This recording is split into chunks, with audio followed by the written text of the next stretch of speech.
Nanti dibilang Prabowo nggak ngerti hukum lagi. Tapi rakyat pun ngerti. Rakyat di pinggir jalan ngerti. Ngerampok triliunan, kalau triliunan, ratusan triliun. Vonisnya sekian tahun.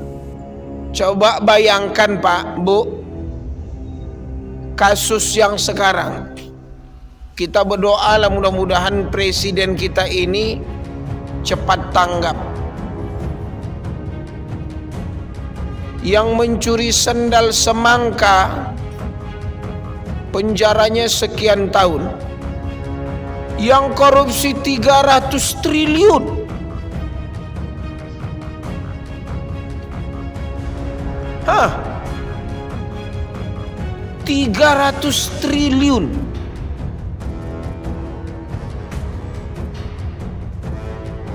Mana tuh?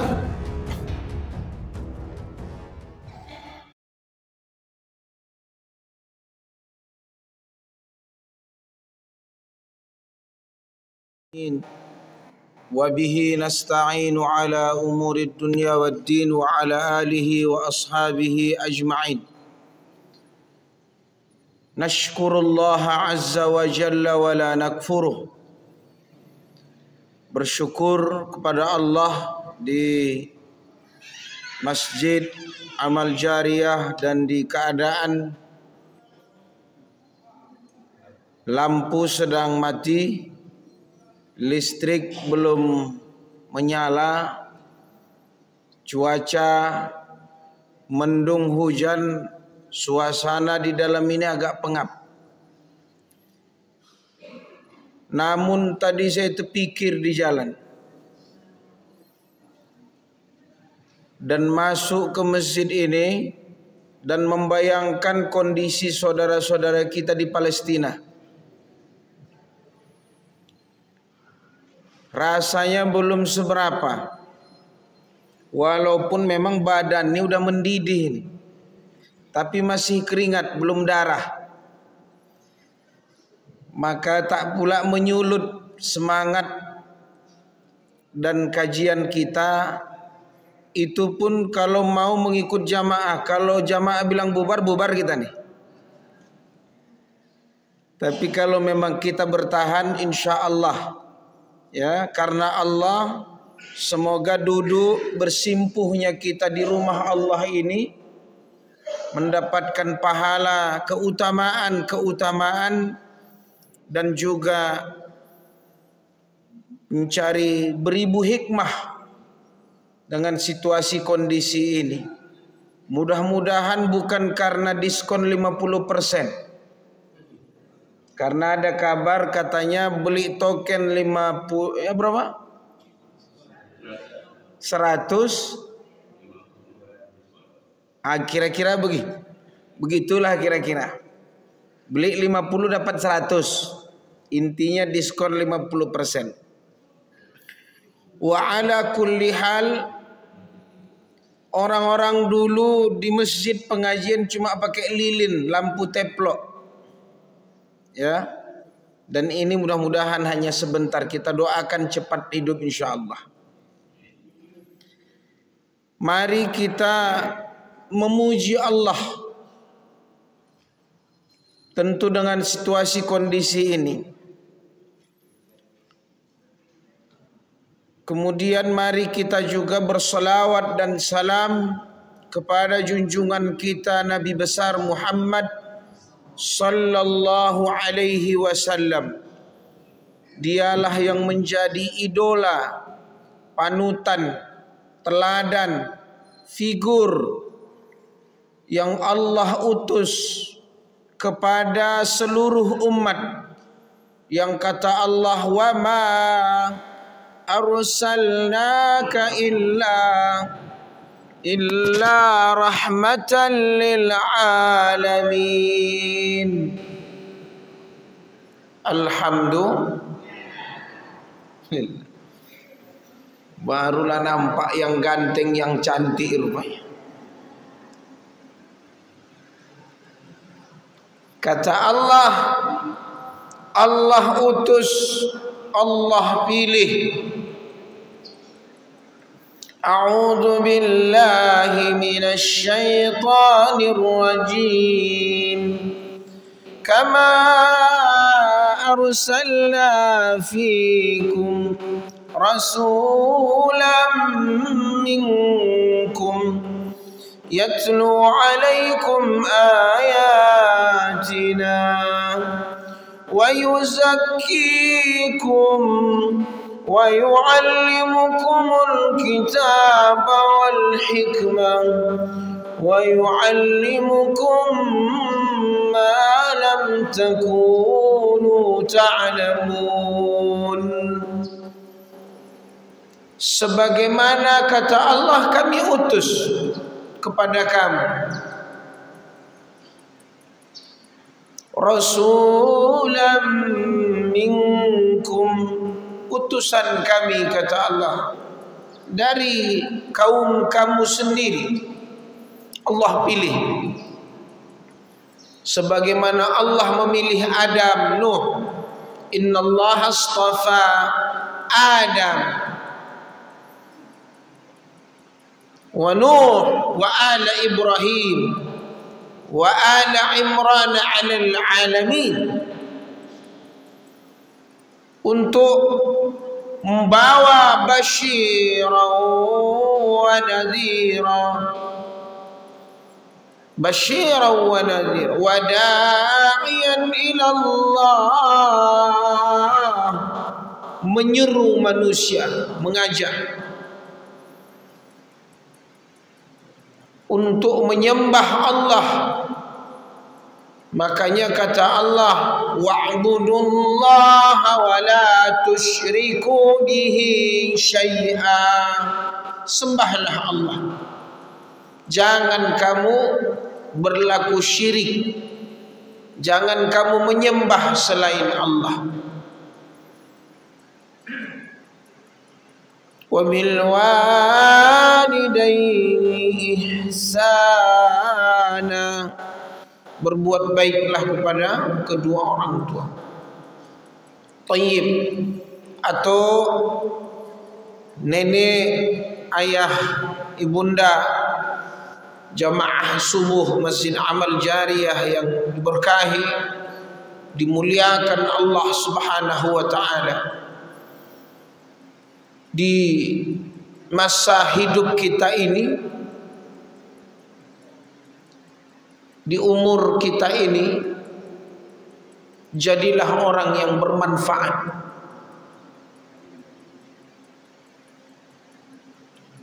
Jadilah orang yang berguna.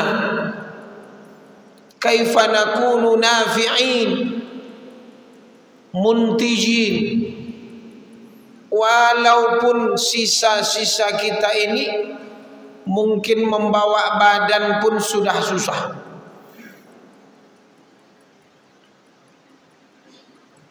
Mungkin kaki pun, tangan, pinggang, mata, selera. Maka jadilah orang yang bermanfaat. Ini yang akan saya bahas.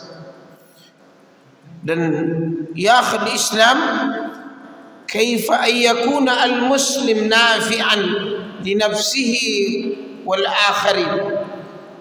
Bagaimana kita bermanfaat untuk diri kita dan orang lain. Dan kata ulama, ini adalah menjadikan seseorang waktu-waktu yang Allah berikan, peluang-peluang sehat, waktu-waktu luang, peluang hidup, peluang kekuatan, peluang kesempatan, peluang di mana kita diberikan harta kekayaan, segala sesuatu nikmat yang mengiringi kehidupan. Bagaimana ini menjadi manfaat? Maka yang pertama kali kata ulama, berfikirlah supaya kita ini orang yang bersyukur. Dari sekian banyak tanda orang bersyukur, salah satunya adalah apa? Memanfaatkan nikmat yang Allah berikan. Saya ulangi, memanfaatkan, menggunakan taskhir, wa sakhkhara lakum, kata Allah, ada yang Allah tundukkan, ada yang Allah titipkan, ada yang Allah masukkan ke hati kita, ada yang Allah jadikan itu menjadi perasaan kita, ada yang menjadi kesedihan kita, ada yang menjadi kegembiraan kita. Pada akhirnya semua perasaan ini itu terjadi ketika apa? Memanfaatkan, menggunakan nikmat Allah di jalan Allah, mendekat diri kepada Allah. Kita atau nenek, ayah, bunda, Masya Allah, alhamdulillah, diberi gelap, alhamdulillah, dikasih terang, alhamdulillah.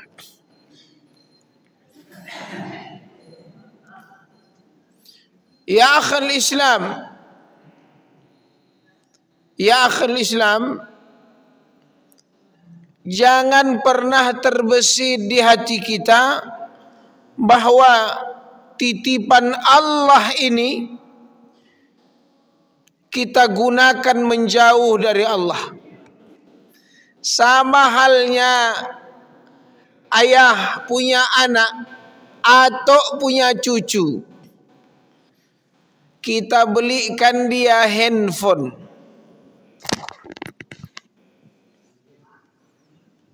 kita kasih dia kendaraan, kita belikan dia laptop,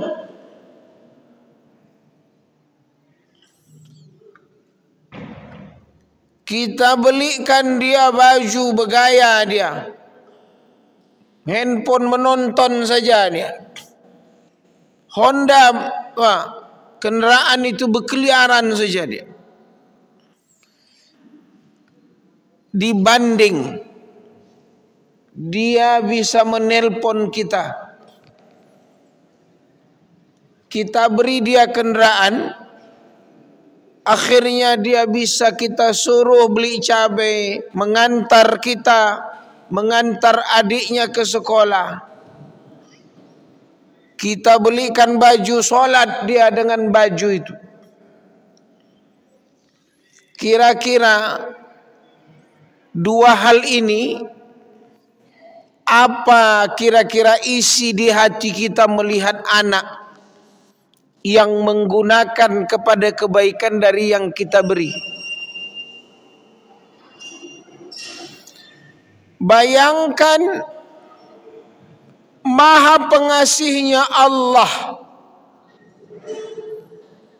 Dia kasih kita kaki, tangan, segala fungsi anggota tubuh ini, disertai seluruh nikmat. Seandainya seorang hamba menggunakan nikmat itu bukan di jalannya, bukan di atas perintahnya, tapi Allah Maha Pengasih, Rahman, Rahman, Rahim, Rahim. Allah tak marah. Allah peringatkan melalui ayat-ayatnya, hadis-hadisnya. Maha besar, maha suci, maha kuasa Allah. Apa kata ulama? bahagialah seseorang, tuba liman, ini disampaikan oleh Rasulullah, yang kalau orang itu, seseorang itu adalah menjadi sumber-sumber kebaikan, terbukanya pintu-pintu kebaikan dari orang itu. Temani orang ini, berbaiklah dengan orang ini. Kenapa? Dia sumber cahaya. Coba lihat,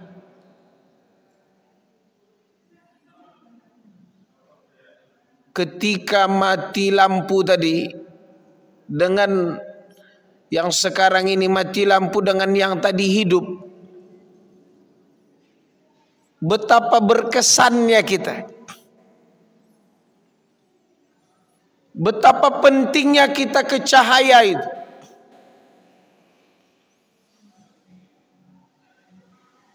Bahkan itu bahagian dari keinginan dan kebutuhan kita. Maka sampai kata Nabi, bahagia orang itu andaikan dia menjadi sumber cahaya dalam kehidupan untuk dirinya dan orang lain. Maka mohon dicatat apa kata Allah dalam surah Al-Isra, in ahsantum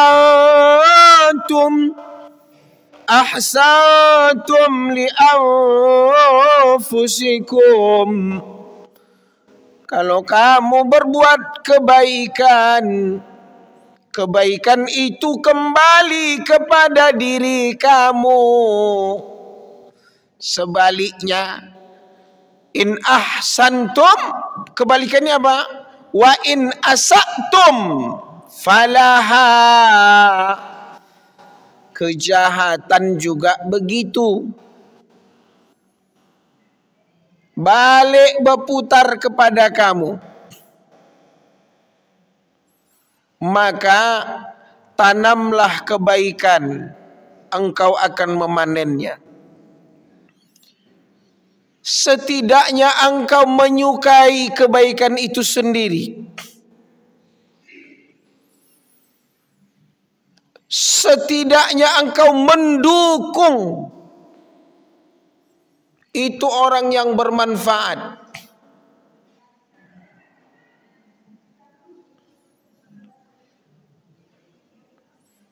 Masya Allah itu.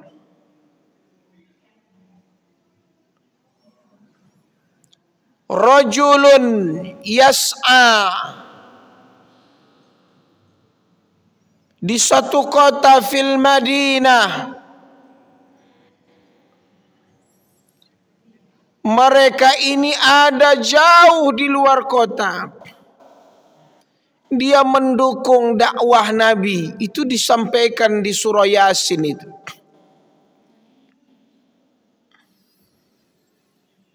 Dia hanya bilang, itu Rasul, ikuti dia. Ittabi'u man la yas'alukum ajran wa hum muhtadun.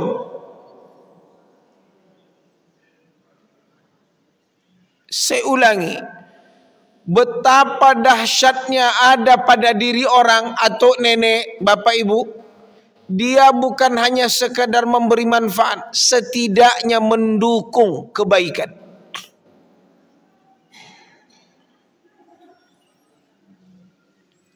Membela kebaikan. Apa kata Nabi tadi? Nih, tangannya, kenapa disebut tangan? Di banyak dalam ayat. Contoh surah Al-Lahab, tabbat yada.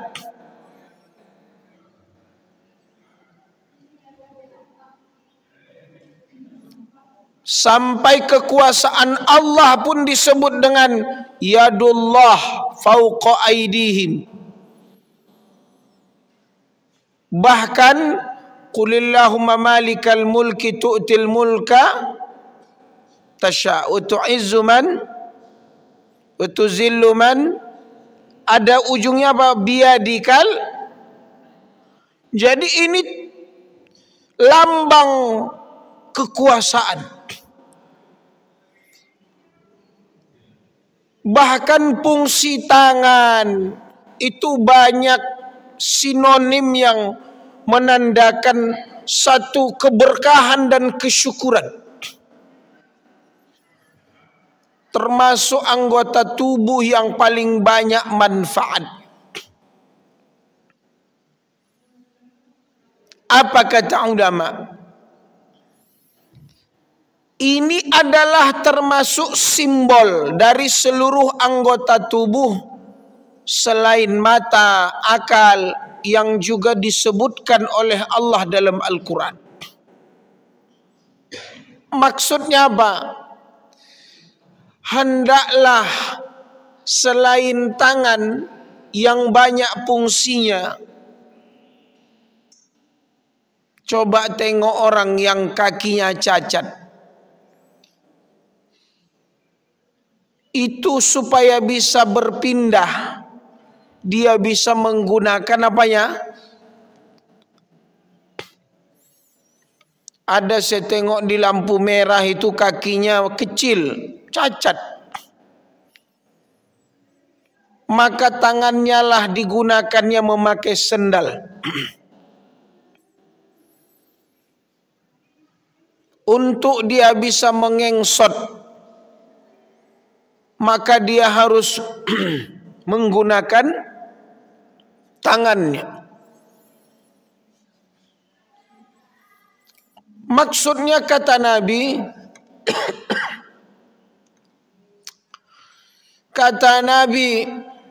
tuba liman, kalian akan merasakan kebahagiaan. Kalian akan menikmati nikmatku jika kalian menggunakan selain yang kusebut tangan tadi, semua anggota tubuh kalian itu untuk menjadi sumber-sumber kebaikan. Masya Allah. Selagi sehat, berfikirlah sampai detik ini, hari ini, di zaman ini, saya apa manfaat yang akan saya berikan? Minimal yang dekat-dekat ini, tubuh kita. Minum saya dulu.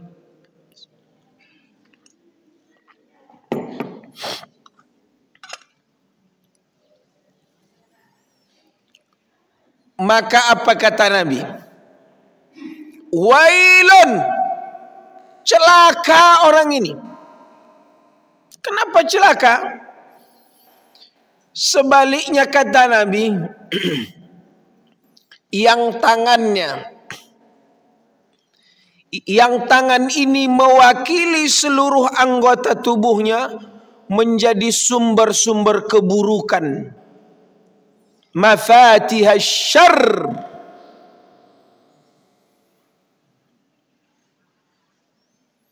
saya ulangi Bapak Ibu, jangan pernah berazamlah untuk tidak pernah membuat orang itu kesal,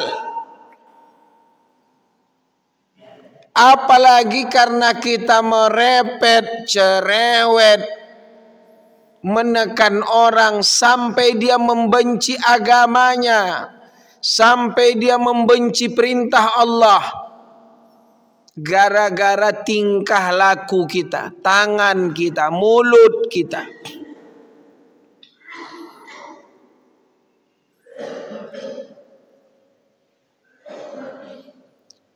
Perintah itu baik, sholat misalkan. mengerjakan perintah itu mulia, pahalanya besar, syurga. Tapi ketika cara mengajak mendakwahinya salah, bisa jadi orang yang berkesan mendengar, yang terasa sampai ke hatinya, dongkol dia, itu bisa berubah menjadi dosa besar. Itu kata Nabi apa? Celaka kalau ada orang menjadi sumber keburukan. Maka saya pernah bilang di pesantren, di kajian-kajian, pernah kita dengar mahfuzat gara-gara setitik nira apa? Rusak susu sebelanga. Kata ulama, masih mendingan kau rusak dengan dirimu sendiri dan untuk dirimu, ketimbang kau rusak tapi sekampung juga rusak.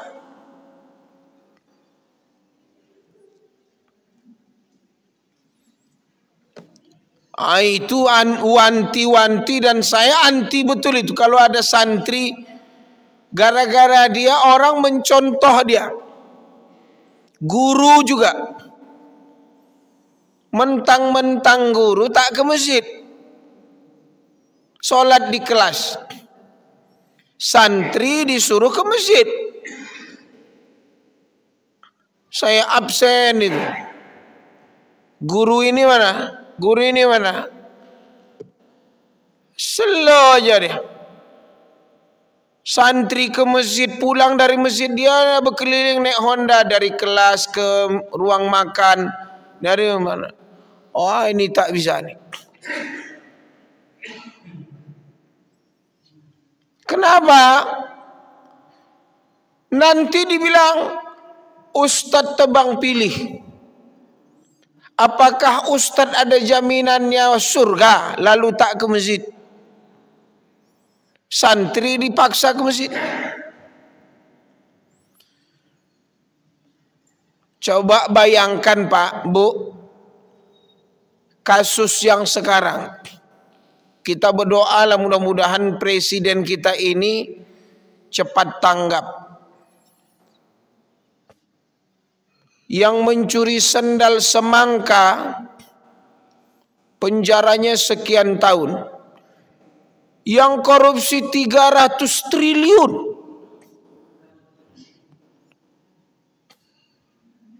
Hah? 300 triliun.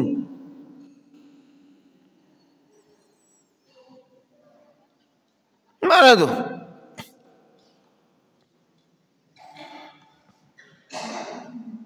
Maka kata apa kata Rasul kepada Fatimah, kepada umat? Lau anna Fatimah tasarakat, seandainya anakku Fatimah mencuri, laqata'tu yadaha, akan kupotong tangannya. Mantap.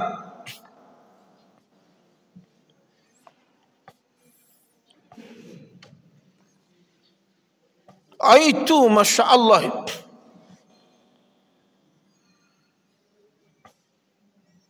Nah, ini zaman kita hari ini. Maka jangan bilang ke anak cucu kita, jangan kau nak, ayah mohon, ibu mohon, jangan menjadi sumber keburukan. Apa kata Nabi? Man dalla ala khairin falahu mislu ajrin fa'ilih. Barang siapa yang menunjuki kepada satu kebaikan, maka baginya pahala seperti pahala orang yang mengerjakan dari apa yang dia tunjuki itu. Lewat di rumah tetangga, tahu dia tetangga tak sholat, anak tak berjilbab.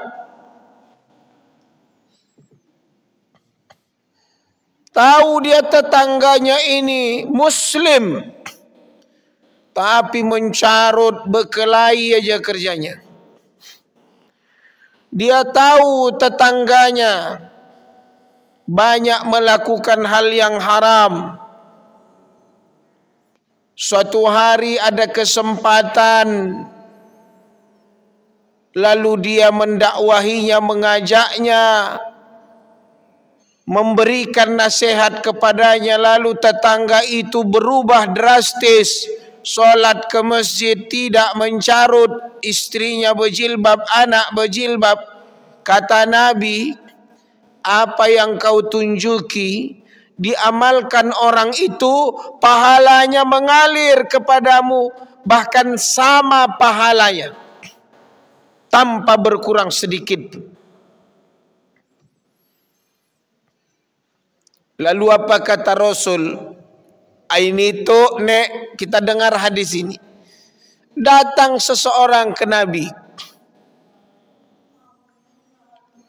bertanya. Pertanyaannya, kata orang ini, ya Rasul, siapa orang yang baik itu? Man khairun nas?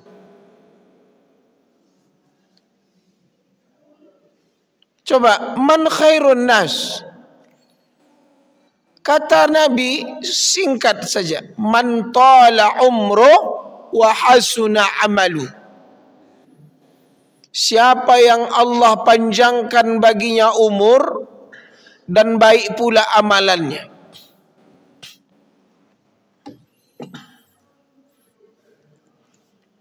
Panjang umurnya 50 tahun lewat lagi, sehat dia. Naik ke kepala 60 tahun, masih bagus, kaki badan sehat, selera tak berkurang. Naik ke 70, sehat masih. Dan dia orangnya dermawan, lapang dada, suka membantu. Apa kata Nabi ketika ditanya, yang baik itu adalah orang yang panjang umurnya, qala umru, dan baik pula amalnya, wa hasuna amalu.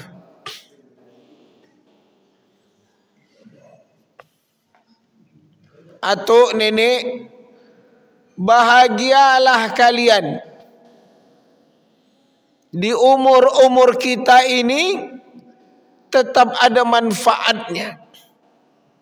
Apalah manfaat kami, Pak Ustaz? Hadir dalam majlis ilmu ini pun manfaat.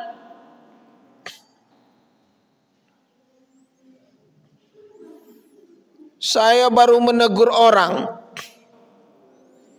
kunjungan, dia lumpuh sakit,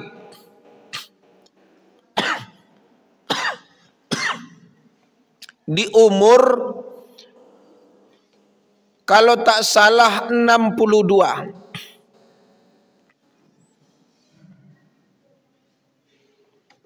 Umur 62 ini dia sudah punya cucu, sudah 3 tambah 2, ya sekitar tambah lagi 2, sekitar 7. Udah 7 cucu dia, umur 62. Jatuh di kamar mandi sehingga tidak mampu berdiri, rapuh tulangnya, dipasanglah pen penyanggah. Kita silaturahim, datang, kerja nonton apa namanya Facebook. Awak datang dia dengar lagu Batak, awak datang dia dengar dangdut.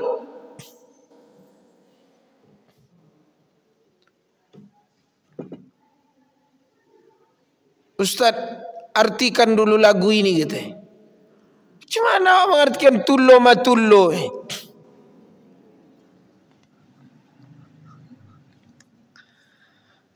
Saya geleng-geleng. Bagus baca Quran lagi bu, saya bilang. Malaikat itu udah dekat sama awak. Kemana-mana diangkat. Yang ditonton TikTok belagu-lagui.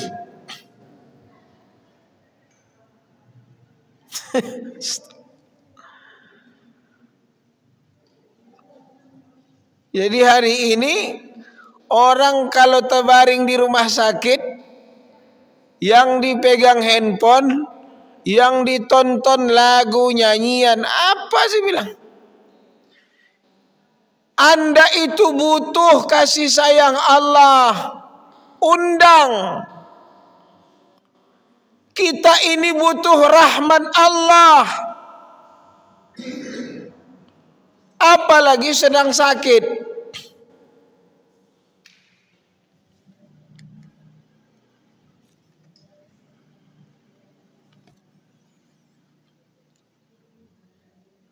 Hari ini penyakit sosial. Sudah sakit, yang didengarkan hantu-hantu aja. Nonton film.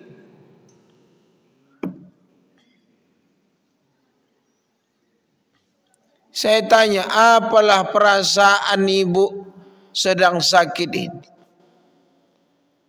Tidak bisa dia jawab. Tapi kalau orang dulu kita datangi, malah dinasehatinya kita. Ketika dia berucap, keluarlah nasihat-nasihat.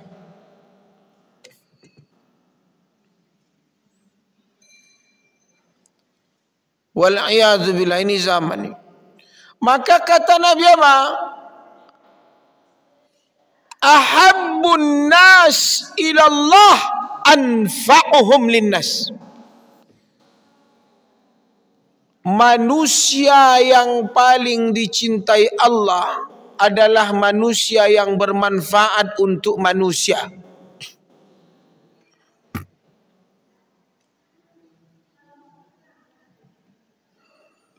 Makanya sampai kata Rasul, salah satu amalan yang membuat cinta Allah itu adalah apa?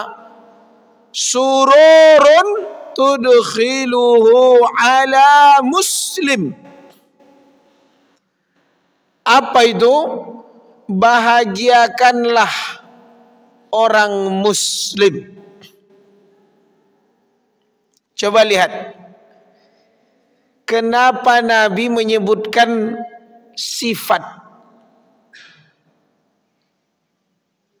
Hasil dari satu pekerjaan. Bukan jenis pekerjaan atau misal kata Nabi sedekahlah yang pertama, tidak. Bukan yang pertama itu sedekah. Tapi Nabi menyebutkan memasukkan kebahagiaan ke hati seorang muslim. Kenapa itu yang pertama? Padahal ada 4. Angkat kesusahannya. Yang ketiga, tatrud anhu ju'an taqdi anhu dainan, bayarkan hutangnya. Yang keempat, tatrud anhu ju'an, ini kenyangkan yang lapar. Tapi yang pertama ini kata Nabi apa? Bahagiakanlah saudaramu muslim. Kenapa? 1. Lihat keadilan Allah. Allah tidak membebani seorang hamba supaya membahagiakan orang itu harus mesti dengan uang. Tidak. Ada kalanya orang itu bahagia hanya dengan senyum.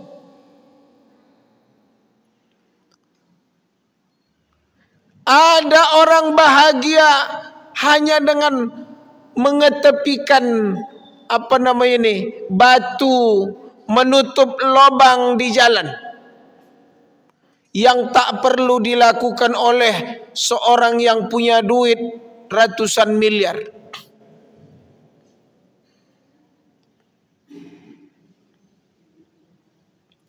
Ada orang bahagia hanya dengan menyebut astaghfirullah, alhamdulillah, subhanallah, masya Allah.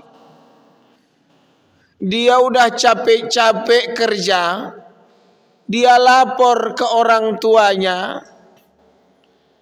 dia ceritakan keluh kesahnya, lalu yang mendengar bilang, masya Allah, kasih jempol, good job, smile, keren, oke, abang hebat, adik soleha, abang yang kuat.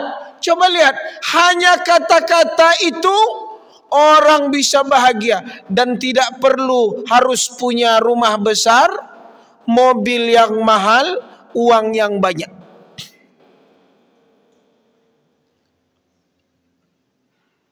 Masya Allah itu. Saya ulangi, ahabbul a'mal, amalan yang paling dicintai oleh Allah ilallah, memasukkan kebahagiaan kepada hati seorang muslim.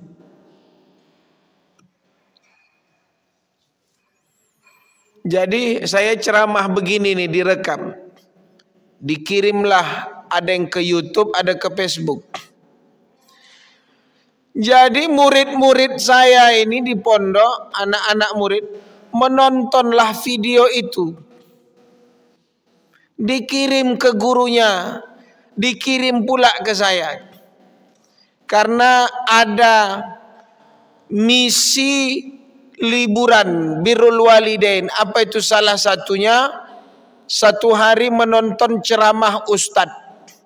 Hari berikutnya menyapu rumah, hari berikutnya ngepel, hari berikutnya memijit kaki orang tua, hari berikutnya misalkan jemur kain, hari berikutnya belanja, menemani belanja, memasak. Saya buat itu di pesantren tiap hari, melaporkan misi liburan anak kita di rumah. Tadi itu dia yang dia tonton ustadznya, dia kirim ke gurunya, guru ngirim ke saya. Apa satu kenikmatannya ketimbang dia menonton yang lain? Maka mereka ini jangan sepelekan. Sekalipun awak tak sanggup membayarnya,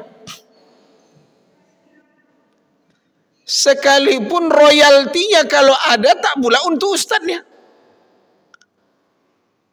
Jadi saling menguntungkan.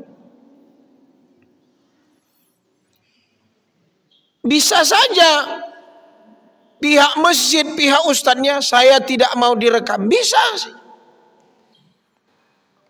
Karena bisa bahaya.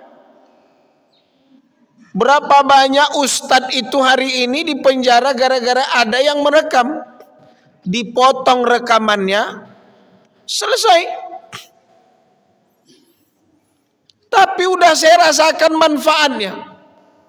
Walaupun bukan saya merekam, tapi ada yang menonton anak murid saya, dan itu kembali tontonan itu disampaikan japri ke saya.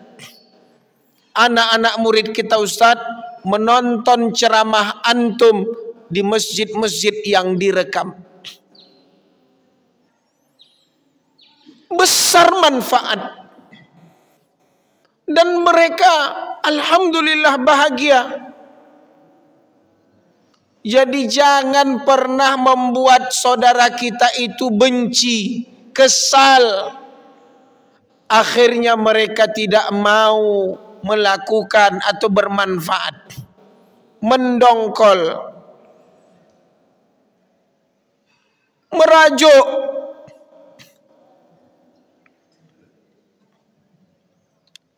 Jadi Bapak Ibu, buatlah orang di sekeliling kita, anak, pembantu, bahkan istri kita, bagaimana nasihat, seni mengajak, itu membuat mereka semangat.